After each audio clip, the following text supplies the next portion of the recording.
All right, so what I'll be trying to do here today is squaring the cycle in a sense, trying to see how we can get these issues of biophysical limits that we have had explained very clearly, the issues of distribution, which Julia Sternberger has also very clearly referred to, in a macroeconomic framework that is theory-based, that is consistent, and that can give us a guide of how we can think of these things in a macroeconomic sense consistently. So the question is whether we can reconcile post-Keynesian and ecological economics.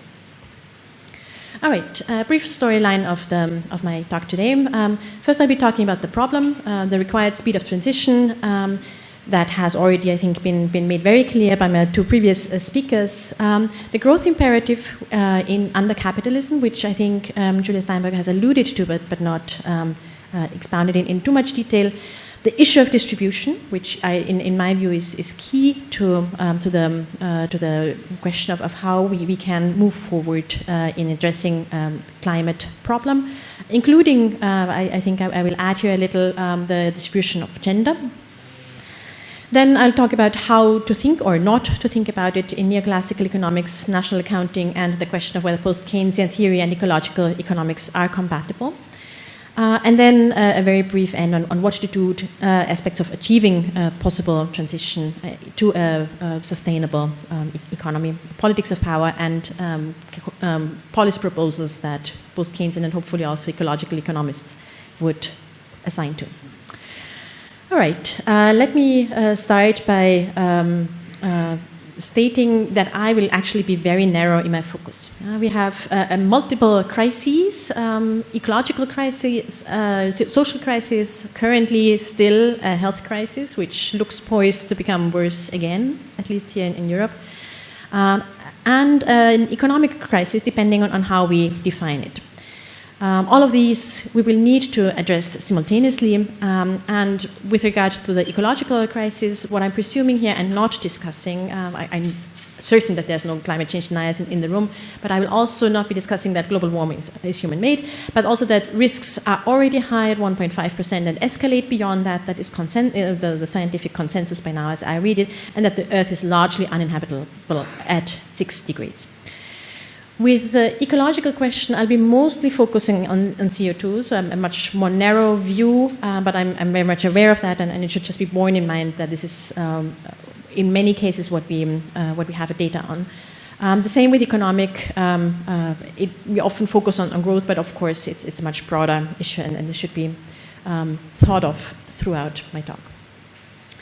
Right, you've seen this graph in a brief version in the previous presentation by Julia Sternberger. This is the long view from 1750 until 2050. And we've seen growth in CO2 emissions of roughly 1.3% per year. And in order to stay within our carbon budget, we will need to decarbonize by 10 to 12% per year. That is the green line. And if we take into account, and this is really a point that is very important to me because I've heard this now a number of times here at this conference, that we're looking at absolute emissions. And that makes, of course, perfect sense because that is what matters for the climate. We need to do that. But from a distributional aspect, we do need to look at historical and per capita emissions as well. Right, and so ignoring this aspect really leads to global inequities that will not make it possible, I believe, for us to address the climate crisis adequately.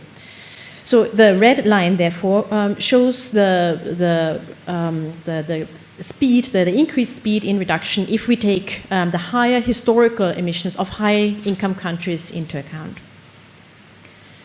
and that then yields us an even shorter, of course, time for decarbonizing.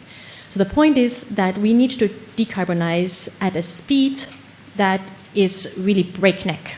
This is not something that can be done easily in our current system. That I think is something that we need to be aware of. All right, now the question of the growth imperative in the current modern system, economic system that we are living in, right? Net investment, accumulation is one of the key features of capitalism. Of course, as all of you know here, Marxist economic theory describes that very well, has understood that for a very long time, and I think has the clearest view of that issue. But post-Keynesian thought, of course, net investment is at the core of it, and is also very, very much in that tradition in that sense. Right?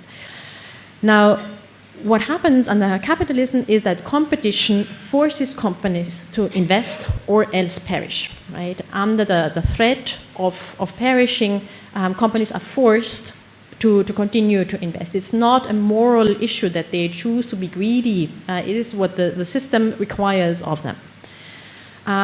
What Fontana and Giuseppe Fontana and Malcolm Sawyer have shown very impressively, of course, that there is no such thing as a monetary growth imperative. It's not a problem of interest rates or of money as such, right? That is actually confused. But there is a net investment, an accumulation imperative. There is a growth imperative in that sense, which then leads to the growth of the capital stock. Now, combine that with the historical observation that we've seen a near linear one-to-one relationship of income and energy use. They have been growing in step. While there's been decarbonization in some countries for a limited time period, by far not at the scale that is required given the previous graph, energy use has really not been able to decouple. Previously, something shown by Gregor Semyeniuk, among others, who's also here at the conference, had an excellent presentation if you have any chance to look at it today. Right, and there are two possible strategies for severing this positive feedback loop between growth and energy use, which then feeds back negatively from energy use on the growth, and that we've seen in the first presentation by Scholt, that we are really going to have an effect. So we have a positive and a negative feedback loop, which is going to really be hard to sever. The two possible strategies for severing that positive feedback loop is decoupling and mitigation. Right? If we want to stay within the current system, which has this growth imperative built into its roots, and the mitigation is then usually understood to be carbon capture and storage. Right. Now, moving to the issue of distribution. Again, a graph that Julia Steinberg has already shown. I try to illustrate the groups that we're looking at here. The group on the right that is using a large share of its budget for transport, it corresponds roughly to the top 20% of the US, and the bottom is like low-income groups in Eastern Europe, just so you have a sense of who we are talking about here. Now, as Scholt showed us, there are differential rates of emission, which would really be very much reminding of standard differential saving rates, but in the opposite direction. Actually, in the same logic, the lower the income, the higher the consumption rate, the higher the emission rate, the higher relative CO2 intensity of consumption. But as Julia Steinberg has shown us, the absolute level, which again is what matters for climate change, the absolute energy use and the absolute level of emissions rises with income. And then in her research with her colleagues, we have seen that the dynamics are actually conducive to redistribution, right? Since transport, the large share at the top, is more difficult to abate versus heating and electricity, which are to some extent easier to abate, especially with public investment, lower inequality would make it easier to decarbonize. Now, adding the gender aspect to this, this is from the research of one of my excellent PhD students, Vera Hoover. If you're looking at who is actually using transport, this is now only for Germany, for men and women, men in blue, women in purple, the kilometers traveled by car and grouped by income group, by income,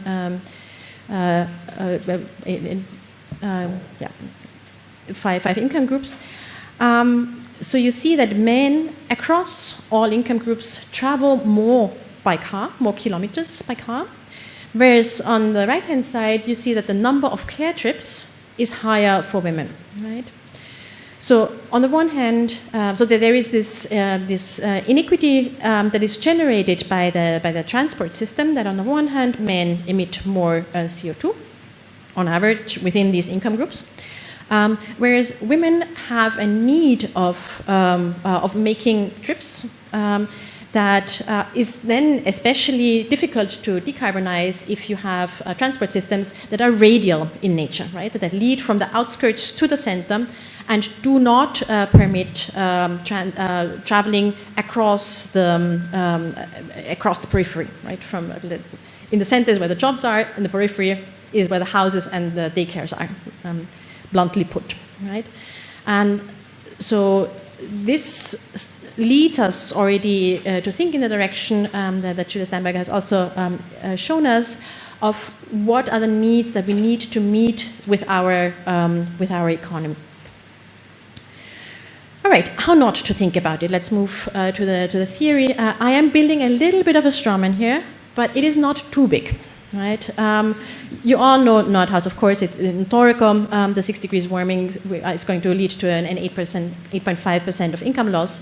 But the second one is a paper by really renowned economists and scientists, well published as well. And it's a meta-analysis. So we're not talking about like a single outlier that is like on the fringes. This is a meta-analysis of economic papers on tipping points, arguing that in a 6 degree world, we are going to have a consumption loss of 1.4% when we include all possible 5 tipping points that we're able to account for quantitatively, right? Versus a non-tipping point inclusion of only 1% income loss. Right? So this is really still what is happening in economic research, right? And this is partly due to methods, self-stabilizing models, the perfect factor substitution in neoclassical models, misspecified damage functions, and still too high discount rates, although that is really changing, and Scholt-Badowicz has shown us the research, which then also leads to already higher estimates of losses. But still, I would argue neoclassical research is vastly underestimating the GDP loss effects of climate change, and therefore then also overestimating the costs that we would have if we choose to mitigate, right? If we choose to use our fiscal capacities, especially at the current time, for mitigation, for transformation, for changing into an economy that makes it possible for us to live within planetary boundaries. The second point why I think that this research continues to be published in this way is an overarching confidence in capitalism and the lack of possibility of thinking that it could not be the perfect system, right? And that markets are not perfect and are not perfectly self-stabilizing an idea. And the resulting policy recommendation is mainly carbon prices. They've now added on some taxation, but for 10 years now, at the EU level, the ETS has been the single pursued option, and it has really lost us to lose a lot of time. Yeah, we can discuss it later whether the window for mitigation has closed as a result. All right, now one way of summarizing, and I'm sure there's a lot of people here who would disagree, and a lot of people I have heard presentations today who have a better view of the literature than I do. But nonetheless, one way of contextualizing post-Keynesian thinking and structuralist thinking about the climate change is that, first of all, we absolutely need decoupling through a technical revolution. So what we still need to focus on is this decoupling, right? And mitigation, right? The two ways that we can sever the link. The one publication here showed us substantially higher estimates, as we would expect from post-Keynesian, higher estimates of what we would require in terms of annual fiscal expenditure in order to finance mitigation. But also in some sense, abatement costs that are still, I think, still under analyzed in this context. Now, the advantage of post-Keynesian thinking on this is that and I just heard today that there's now a post-Keynesian integrated assessment model being developed that's about to be published as well, that it takes the demand effects of the transition into account. If we redistribute towards the bottom, that is one of the key insights, of course, of post-Keynesian thought. If we redistribute towards the bottom, this is going to lead to increased consumption there, especially if not then accompanied by a lot of additional policies. And that is going to have one sort of a rebound effect, right? There's an unexpected, unintended consequence of increasing emissions when really what we meant to do was to reduce them. The post-Keynesian literature, as I read it, is typically critical of degrowth, but has rather recently turned to demonstrating that its modeling is possible within within post-Keynesian models, right? So there's a shift there, I feel, in the literature that has focused on how to model zero growth economies. And there's the journal of the FMM, former intervention, EGIP, European Journal of Economics and Economic Policies, will have a special issue coming out on that next year. Right, and what also characterizes post-Keynesianism, in my view, is a confidence in government's ability to stabilize capitalism. Right, so the policy recommendations that come out of that is a carbon tax, including, of course, a border tax, if not stated globally, government investment. Özlem Onaren with her colleagues has done excellent research on that. Green finance, also post-Keynesians, Maria Nicolaidi presented here in the past days. Work time reduction and redistribution. Right.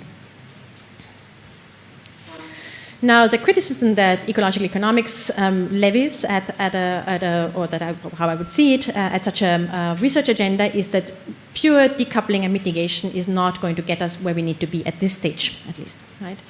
The CO2, if we have the investment required for a transition, it is actually going to, of course, in a first step, increase output and therefore increase the steepness of the required slope of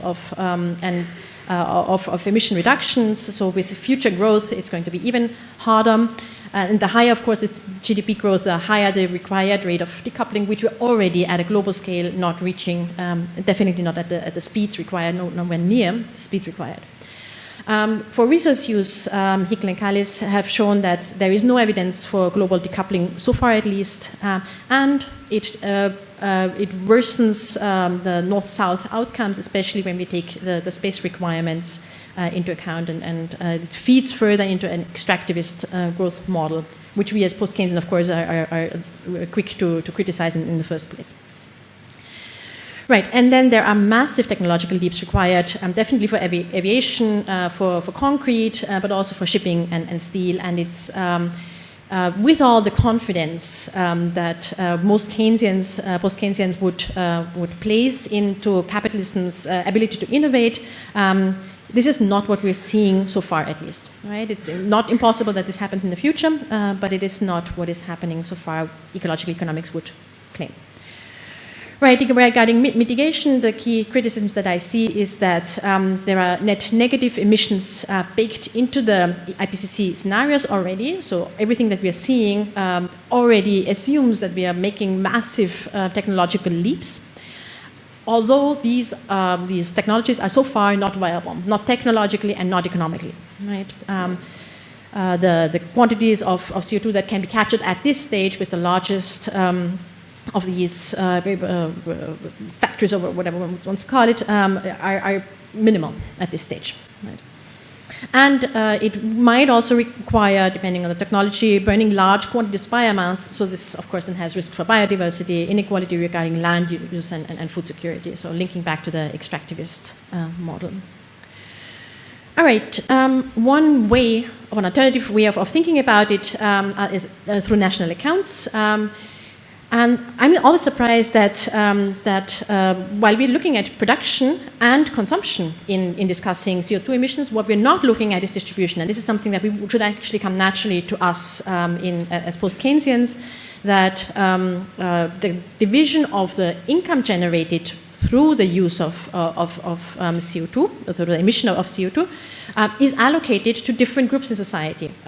Countries are not uniform, and it does not make sense for us not to look at who is benefiting or who has benefited also in the past from these emissions. And the alternative, and the second aspect, of course, are elasticities, decarbonization, decoupling, and net negative emissions. Now, there's no golden bullet in any of this. We will need all five definitely at this stage. Now for the links. Post-Keynesian and ecological economics, the growth models, as I see them, are not in contradiction to ecological economics, and I'm happy to discuss this later also. The Leontief production function with constant marginal costs, markup over costs, the focus on the short run, none of these contradicts a transition. On the contrary, it's a realistic view of technical change, especially the retrofitting and the net investments that will be required. The fact that we view classes as social actors, again, absolutely no contradiction, because it instills the necessity to look at the power relations that will be required for the political change. The fact that often we still use steady state models, also again I would say is no contradiction, and growth is not baked into the models, and Eckhard Hein together with a young colleague Jimenez today has shown that it is perfectly possible that adequate parameters yield a CO2 neutral steady state. The wage-profit-led debates are often conducted here. I also would claim, which asks the question, does redistribution to capital or to labor lead to more growth? I would also claim it does not lead a contradiction, because for me the main point is, first of all, it estimates small absolute effects, and the main point is that there is no trade-off between equity and efficiency, right? Not that we should pursue growth as a normative goal. Now, on the economic policy front, I think we're all good. Fiscal policy for stabilization is what we've been advocating for decades, right? Generating growth has never been a stated goal, but it's really always been stabilization, and that is not something that should generate any issues, I think. Endogenous monetary policy and money creation, endogenous money creation, again, is a realistic view by now adapted by virtually all central banks, and the horizontalist view, for instance, presented in Caron-Foron and Lavoie in 2016, shows that this is perfectly possible to have zero growth, or there's not a growth requirement from that. And monetary policy should be accommodating in a post-Keynesian world in any way, so we also have no inflation fears or any of these issues. And the view of a strong state, again, of an active welfare state is something that we really have been advocating for decades. And we are also not plagued by debt worries, as many neoclassical economists, which would again impede the financing of a transition. Now, where I do think that we have some contradictions is the distributional aspect. Differential savings rate and demand-driven growth lead in an initial stage and without additional policies to higher emissions, higher CO2 emissions, and higher resource use, and all of the others. And the growth imperative also, I would say, is a key contradiction. Now, the distribution aspect, I think, is possible to solve, because at the absolute level is what matters, and that if again, there are adequate measures flanking redistribution, focusing on sustainable consumption paths, on needs, and on public investments into the transition, that is something that can plausibly be solved. With the growth imperative, I think the question is more open, right? So one solution, of course, is we need a fundamental socio-ecological transition. We need a different system, right? This is not something that we as post-Keynesian economists are used to thinking about, I would claim. Now, if we're thinking about a mixed economy, something that we are more used to, removing economic domains from the profit and accumulation logic, that's something I think we can handle again. We look at different industries, we look at different sectors, we look at pockets within industries that can be removed from the profit logic. I think that is something that we have experience in and have worked on in the past as well. And this, of course, does not necessarily need to be the central government. It can be, in a modern sense as well, it does not need to be totalitarian and authoritative, as it's often in examples. All right. Now, very briefly, I promise, the political economy of post-Keynesian, so what to do.